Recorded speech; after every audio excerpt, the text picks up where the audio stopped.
Everyone, it's Amy from Fitness Together. Today I'm gonna show you how to make mayo. Last week I showed you how to make my homemade coleslaw, and I used homemade mayo in it, and I'm gonna show you how to actually make that mayo. I know it's kind of backwards, but we're gonna do it anyway. Okay, so we're gonna use organic olive oil, organic coconut oil. We have juice from half a lemon, two egg yolks, and one whole egg, and they're at room temperature. If you forget, like I do, to put them at room temperature, I just put the eggs in hot water or warm water and just wait until they're not cold anymore. And then we have sea salt. Okay, and we're going to use my Blend Tech, which I highly recommend you get one. They're awesome. If you don't have a high-speed blender like a Blend Tech or a Vitamix, or maybe even the Ninja, you can use an immersion blender, but I don't recommend using the food processor. It just doesn't speed up as much as the other one. So, alright, let's get started. For the oil, you're going to use 3/4 a cup of coconut oil. You obviously have to melt it because coconut oil usually is solid. So I just melt it really low heat on the stove and pour it into a measuring cup and make sure it's 3/4 a cup, and then I just fill up the rest of the cup with 1/4 a cup of olive oil. So what we're going to do is we're going to pour the eggs in first, and the lemon,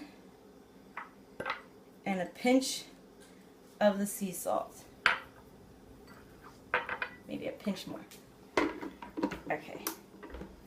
And we're going to mix those slowly.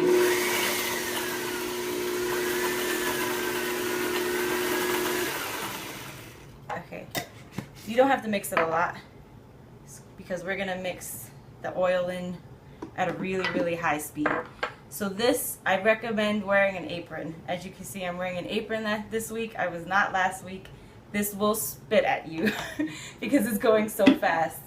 So you have to slowly pour the oil in as the blender is on a high speed.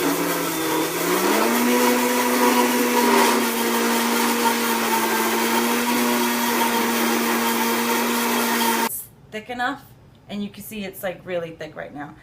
If it's not thick and it's still liquidy, you don't have the speed high enough. You have to put it super high. So I'm going to continue. I have a little bit more oil. I'm going to continue pouring the oil in.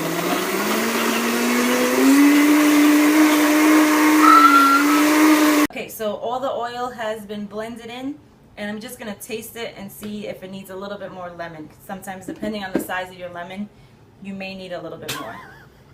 Just a note, you should always make this mayo the day before you want to use it, because we're blending it on such a high speed. The mayo is hot, so it does not taste very good if you're making like a potato salad or tuna fish salad or something like that.